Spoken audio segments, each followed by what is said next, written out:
Donc on passe la parole à la suivante. Donc ça c'était pour le côté risque astéroïde, le côté 30 juin, mais vous allez voir qu'il n'y a pas que les aspects risques. Voilà, bon, j'ai deux. Est-ce que vous entendez bien là-haut? Parce qu'en bas c'est un peu... Bon, d'accord, c'est un peu bouilli en bas. Ben alors, je n'ai plus des oreilles de 20 ans, alors c'est peut-être aussi pour ça. Non, non, ne vous moquez pas, ça vous arrivera un jour. Voilà. Alors maintenant, je suis sûr que vous aimez savoir à quoi ressemblent les astéroïdes. Donc on va, Sonia Fornacier, qui est astrophysicienne et maître de conférence au LESIA, laboratoire... Études spatiales, instrumentation et astrophysique. Eh ben, j'aurais pas réussi à le dire, vous voyez, bravo. Eh ben, elle va nous parler de ces fameux portraits d'astéroïdes. Et c'est parti pour 20 à 25 minutes. Alors, bonjour à toutes et à tous et merci d'être là, malgré la France qui joue.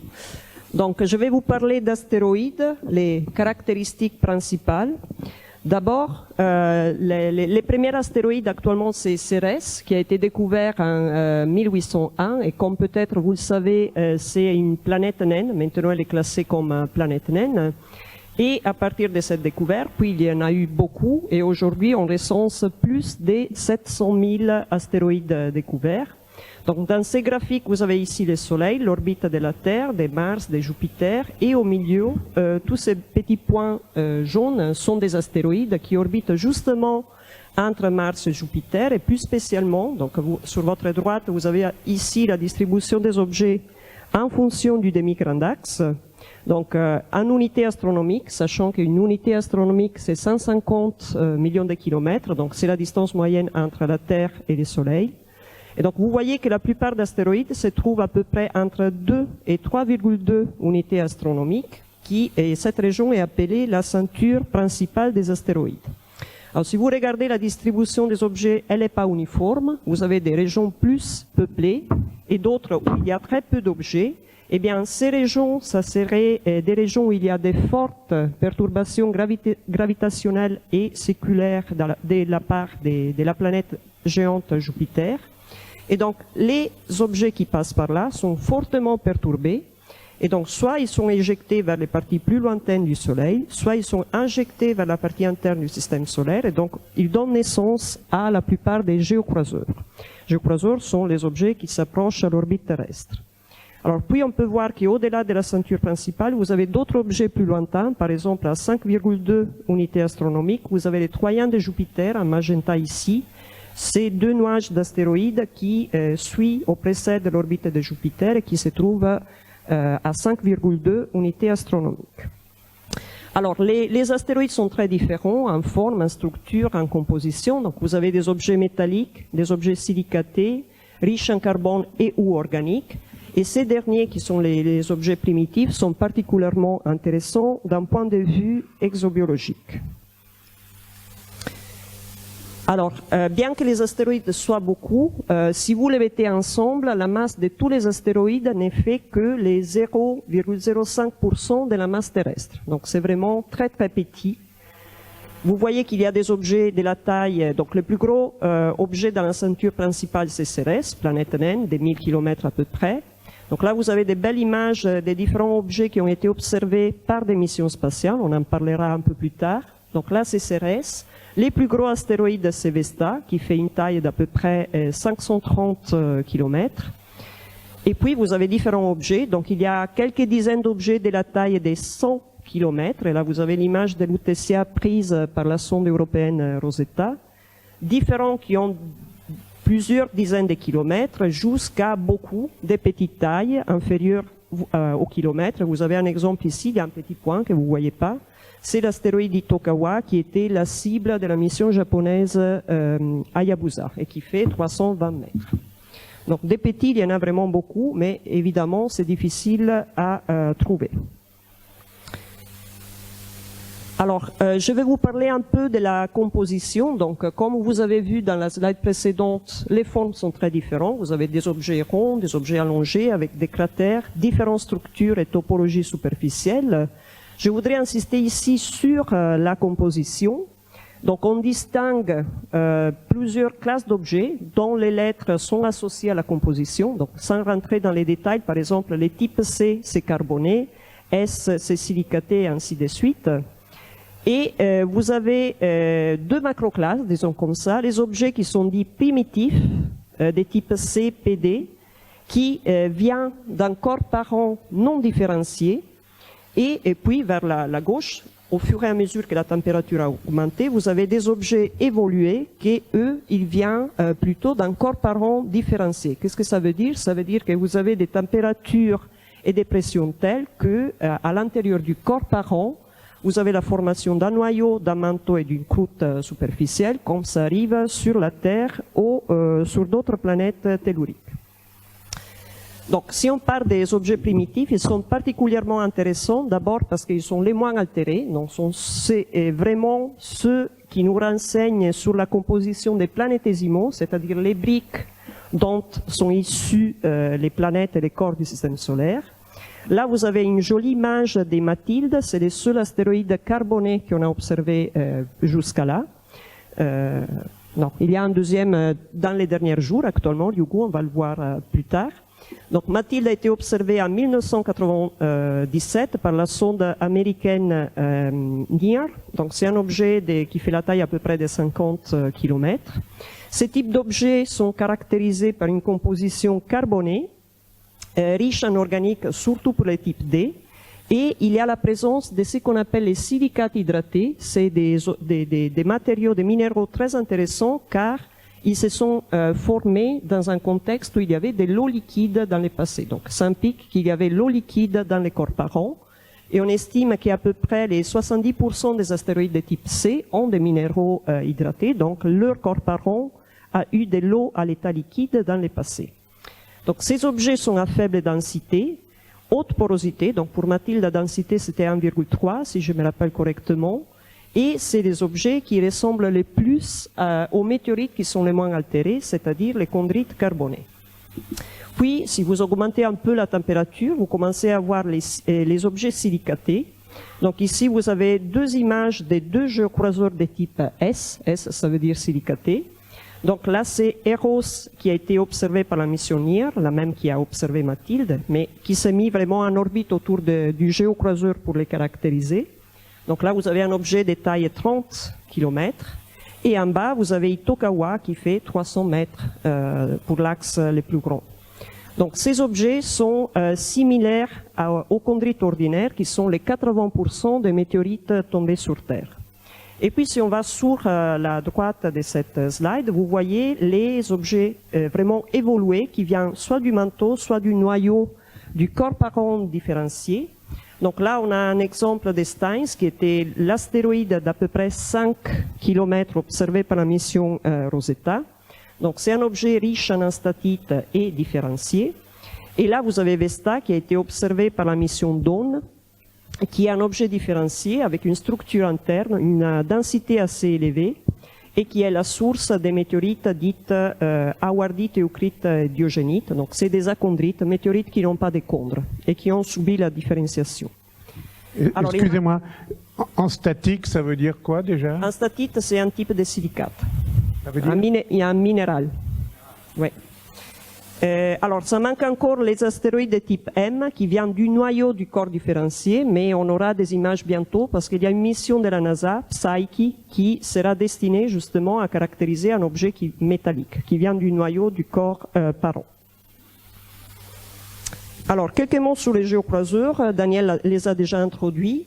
Alors ici, vous avez les taux de découvert en fonction de l'année. Donc c'est des 2 jours, là, cette slide, cette graphique. Et là, encore, les taux de découvert par année en fonction des différentes campagnes observationnelles. Donc aujourd'hui, on connaît plus de 18 330 géocroiseurs. Mais on estime que la population d'objets qui ont une taille supérieure à 10 mètres soit à plusieurs dizaines de millions d'objets. Donc on en a découvert une toute petite portion, surtout pour les petits. Alors si vous regardez ces graphiques, en rouge, il y a la courbe des objets qui ont plus de 1 km de diamètre, donc les plus gros, les plus dangereux. Et comme vous pouvez voir, dans les dernières années, ces courbes n'ont pas beaucoup bougé. on a découvert 900 objets géocroiseurs de taille supérieure à 1 km et on estime que la plupart de ces objets ont été découverts, au moins 95%. Par contre, là, vous avez cette montée exponentielle du taux de découvert après les 2000, quand il y a eu d'abord la surveille linéaire, puis Pan-STARRS et Catalina qui ont été mises en œuvre aux États-Unis justement pour observer et détecter ces objets.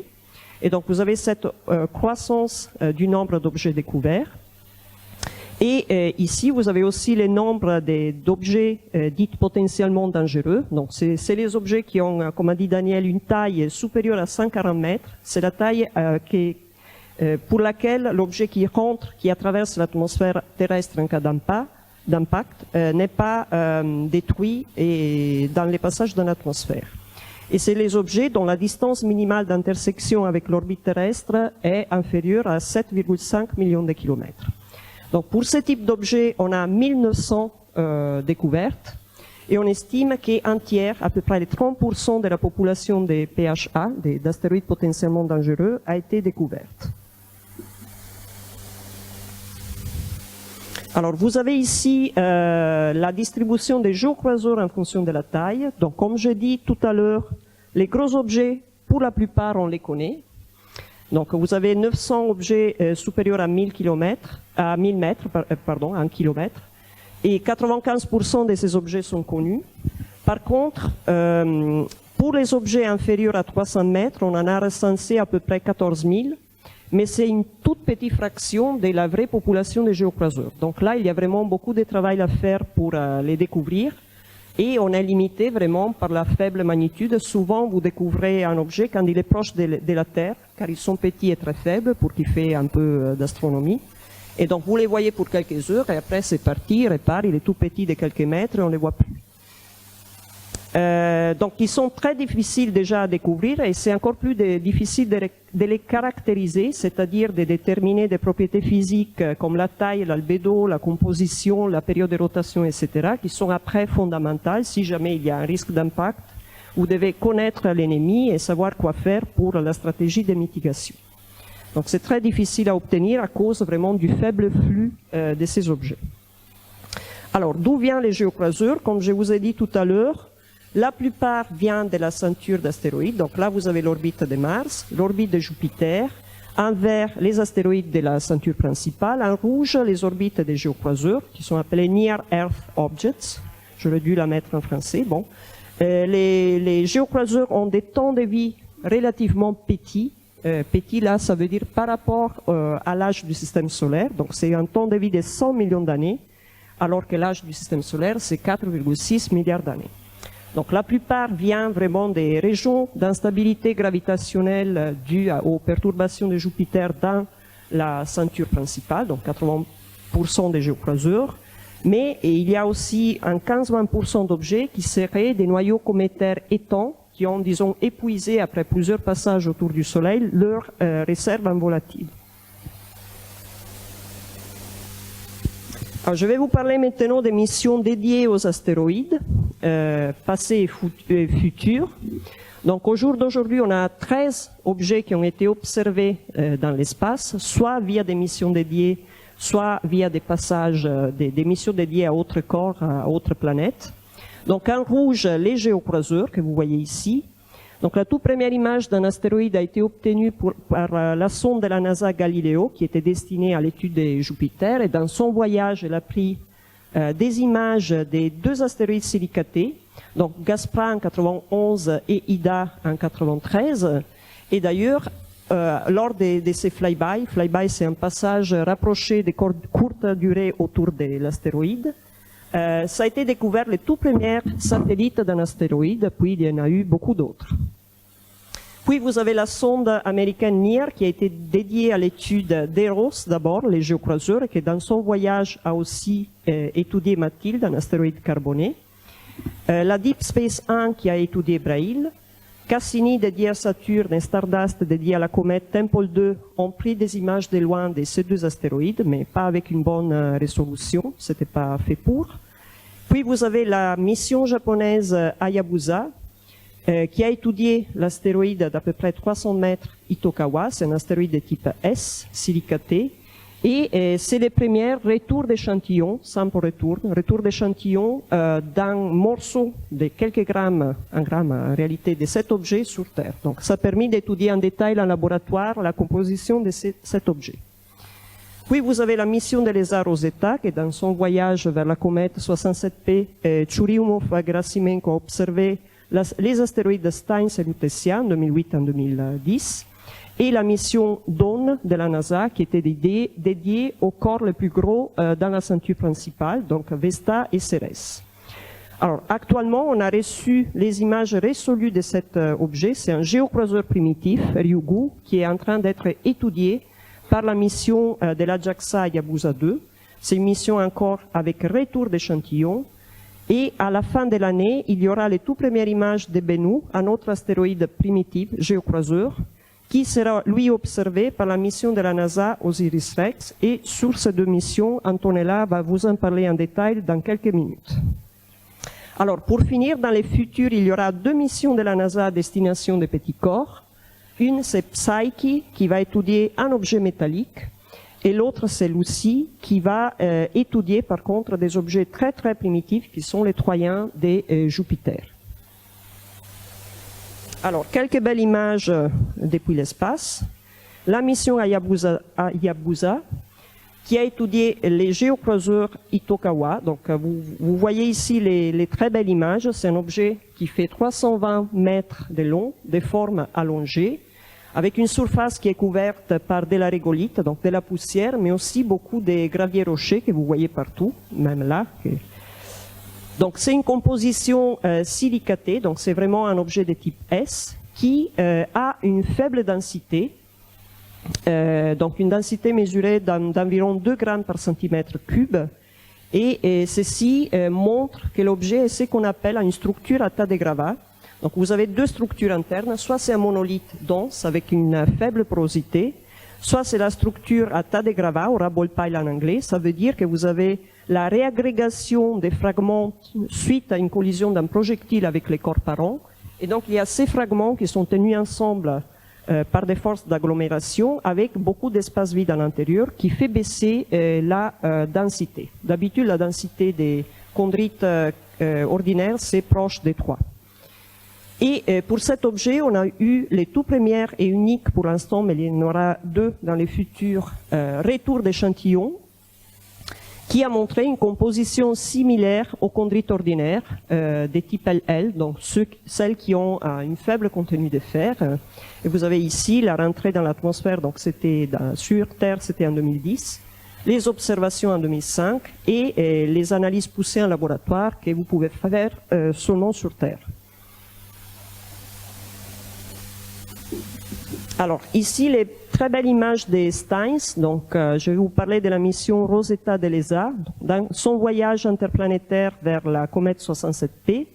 En 2008 et en 2010, elle a survolé 2 astéroïdes de la ceinture principale. Donc, là, vous avez les belles images des Steins. C'est un objet qui fait à peu près 5 km de diamètre et qui a été survolé à une distance de 800 km, c'est-à-dire une résolution de 80 mètres par pixel à peu près.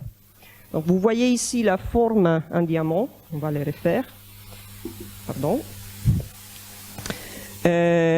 avec un gros cratère au pôle sud qui est dans la partie haute dans ces images, qui fait 2,3 km et qui a totalement resurfacé la surface de l'objet. Donc c'est un astéroïde de type E, évolué, riche dans un minéral qui s'appelle enstatite et aussi en sulfide. Alors l'âge estimé des Steins est relativement jeune, c'est-à-dire 150-400 millions d'années, très faible devant l'âge du système solaire. Donc on estime que les gros cratères qu'on a vus tout à l'heure au pôle sud ici a totalement resurfacé la surface, qui est donc peu altérée et relativement récente. Alors l'autre objet vu par Rosetta, c'est Lutetia. Cette fois, vous avez un objet de 100 km. Vous voyez ici donc la forme très irrégulière, avec de nombreux cratères qui ont totalement façonné la forme. Donc vous avez un gros cratère jusqu'à 55 km, qui est celui-ci, pardon. Vous voyez une grande variété de structures géologiques. Donc on a identifié beaucoup de cratères, des puits, des chaînes de cratères, des sillons que vous pouvez voir ici, des failles, des escarpements, des glissements des terrains et aussi des larges plaines. Donc la surface, l'UTCA, c'est un objet relativement ancien, avec une âge de 3,6 milliards d'années, mais localement, dans certains cratères, on voit des surfaces qui sont relativement jeunes, avec une âge estimée d'une centaine de millions d'années. Alors l'UTCA a une forte densité, 3,4, et donc pourrait être un objet partiellement différencié, avec un noyau métallique et une surface caractérisée par du matériel carboné. Je termine avec les images des dônes sur la planète naine Cérès. Donc vous avez ici une jolie carte à couleur qui vous montre les hétérogénéités des compositions de la surface. Donc sur Cérès, la vapeur d'eau avait été détectée depuis les télescopes Herschel en 2011. Et justement, Dawn a caractérisé la composition des surfaces, entre autres, de cette planète naine. Nous voyons des structures particulières. Une des plus épatantes, c'est cette montagne qui a une base de 18 km et une hauteur de 6 km, qui c'est un cryovolcan, c'est-à-dire un volcan qui, à la place d'émettre de la lave, émet de la boue avec beaucoup d'eau à l'intérieur. Et puis, il y a eu la détection avec les spectromètres de masse d'une couche de glace d'eau qui existe en dessous de la surface aux latitudes moyennes et hautes. Et vous pouvez voir la présence de glace d'eau. 5 minutes. Je termine ici. Via ces structures, donc c'est des cratères impact où les éjectats que vous voyez ici semble être vraiment façonné par de la boue où vous avez de l'eau liquide à l'intérieur qui s'est fondue suite à l'impact. Donc vous avez la glace en dessous qui se fond suite à l'énergie de l'impact. Et aussi, il y a eu la détection directe de la glace d'eau dans certaines régions ombragées à l'intérieur des cratères. Donc un exemple typique, c'est le cratère Okator, qui fait à peu près 100 km de diamètre, où vous voyez ces points brillants sont vraiment la glace d'eau. Donc, d'un point de vue de la composition, Cérès, c'est le prototype de l'objet qui montre des minéraux hydratés. On l'a vu depuis les années 80 avec des observations au sol. Donc, c'est un objet où il y a eu l'eau à l'état liquide dans le passé, dans les corps parents. Grâce à Dawn, on a également détecté des organiques, des sels de magnésium, des argiles et des carbonates. Donc, c'est un objet très intéressant d'un point de vue exobiologique. Et donc, des fragments des Cérès ou des types d'astéroïdes de type C sont intéressants d'une part parce qu'ils sont des véhicules des molécules organiques et d'eau qui ont pu enrichir notre planète dans le passé de ces composantes et peut-être avoir déclenché l'apparition de la vie.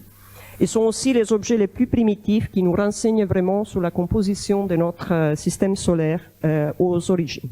Et je vous remercie pour votre attention.